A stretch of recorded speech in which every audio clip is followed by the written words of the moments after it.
Right, as we always do when we have a hole-in-one. We saw an eagle by Dustin Johnson, as I said yesterday, but around here we have our Ruth's Chris Sizzling Shot with a high five to a local golfer who makes a hole-in-one. Sizzling Shot is brought to you by Ruth's Chris at 6 PPG Place downtown, home of the sizzling steak. We will reveal who had a hole-in-one this week, coming up a little later in the broadcast. Bob, you played today at the Myron Cope Foge Fazio Classic at Montour. As long as Heights I could before I had to leave. We broadcast from there. Did you have a hole-in-one today? No. Did you come close? I made a great shot on number 9 that almost went in the hole for 2 for How an much eagle. did you cheat? Did your team? No, we don't cheat. Oh, come on. We do not cheat. You don't cheat in golf. It's an honors system, and you have to abide You hit by it 6 times and put down 4? No, I don't do that. Okay. I All heard right, that about you. I want to talk about, it's all BS. We want to talk about Alex Ovechkin and the Capitals. First of all, when they won, you saw the weight of the world come off of their shoulders, and the joy was so apparent, especially for him. Absolutely. This is a guy who's gone through an awful lot of suffering at the hands of the Pittsburgh Penguins, mostly. So you can understand why he is just on this little tour of everything he does, whether it's in a casino in Vegas, whether it's at the Nationals game. I mean, drinking 43 beers, whatever he's doing, and he was. I love when he was face swimming in the of a drunken man. and with the there's cup. no water, but he's swimming on the floor of like a wet tarp or Some whatever. people have a problem with that. I don't. I don't either. You know, somebody sent out a tweet about that said the only people who are complaining about the way he's celebrating are fans of the teams that didn't win it. You know, God bless him. He's having the time of his life, and I have no problem with the joy. It's so sincere, and he's put in the time and the work. You know, I'm sure that cup has seen a lot worse stuff with other people than it has with Ovechkin. Now there's so much social media. I mean, back in the day when it swam in Lemieux's pool, no one cared about that because no one really saw it. So I don't begrudge him this at all. One of the great players of all time, the greatest goal scorer of this generation. Yeah, I know he plays for the Capitals. I know they're a rival. I don't know how you can't feel good watching him celebrate. I really don't.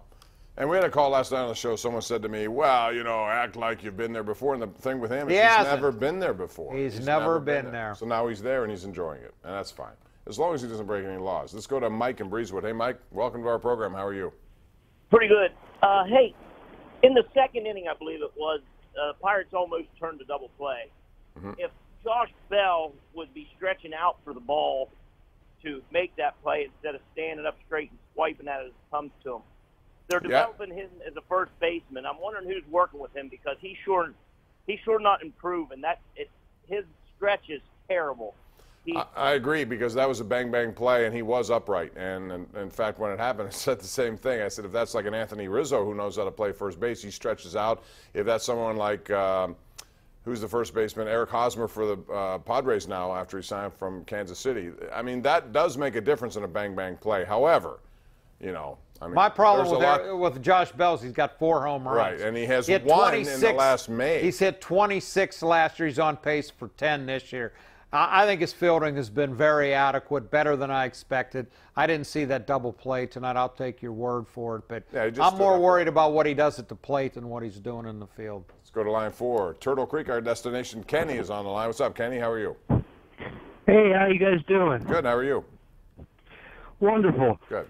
I know this is hard to take, you know, the bias coming through a Pittsburgh lens, but this whole Sid versus Ovechkin debate, you know, it's been going on Twitter, and it seems like a lot of people are now saying that Alexander Ovechkin is better than Sidney Crosby. He has a better legacy than Sidney Crosby. That's bull. That is absolutely bull. I haven't seen that. I don't live on social media, Bob, like you do, but I have not seen that at all. You know, he's a better goal scorer, per se. I'll take Crosby 99 days out of 100 over him, and I think most people will too. Yeah, I agree, but I also understand what people are saying in that he played, I thought, his best postseason ever, and he did things that typically Alex Ovechkin will not do or has not done. That's the difference. He not only scores 15 goals, but he also was a better assist than we normally see, plus he's blocking shots, he's going back defensively, he's doing all the things that Sidney Crosby does every single year in postseason, or at least most of the year. So I think The distinction is Crosby has much more hardware, and he has done it in a variety of ways, not just goal scoring. Alex Ovechkin is one of the best ever at goal scoring, but he also did more. Wouldn't you agree? Oh, I agree. He absolutely deserved the Cup this year, and he absolutely deserved the Conn Smythe award, but I'll take Crosby every day of the week over him as an all-around player. North Hills is Mark. Joins us right now on line 1. What's up, Mark? Hey, guys. Great show. But my question is, Raj, where do All right, let's go out to Angelo in Monroeville. What's up, Angelo? How are you? Hello, I have a couple of football questions tonight. Okay. Okay, the first one is, when I called in about a year ago, we were talking a little bit about Johnny Manziel. I heard the New England Patriots did sign him. Or am I hearing rumors? I don't know. No, I don't. He's playing in Canada, right? Yeah, he signed with them, and he's getting ready for his first opportunity to play, so he hasn't signed with New England. The second question is, do you think we'll see the Steelers this year play Philadelphia? In the preseason, it's our first preseason game. Are you talking about the Super Bowl? Little ways away on that. But Yeah, I think a lot of people thought maybe that would be the case last year, and it could have been, but, you know, it hasn't happened. Let's go out to JB in Squirrel Hill. What's up, JB? How are you today? Oh, hey, how you guys doing? Good, thanks.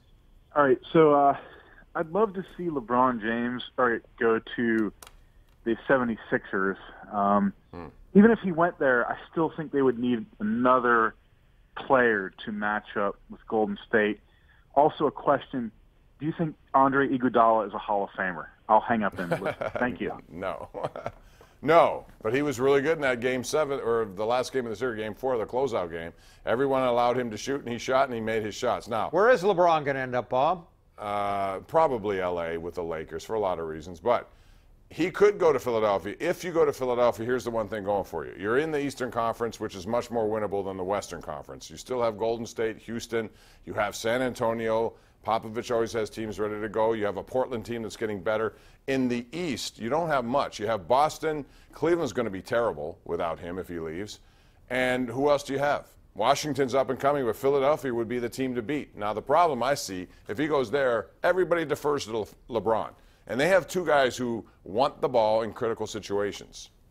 He's a good passer, LeBron. He can make those guys do, but I just think it's too much, in my opinion. Well, if he ends up in Philly, are we going to go to a game there? Yes. You promised me we'd go to one in Cleveland. We never made that. Are we going to go to Philadelphia? It's easy. Yeah, we'll just call TJ. Say, TJ, set us up. Come on, McConnell.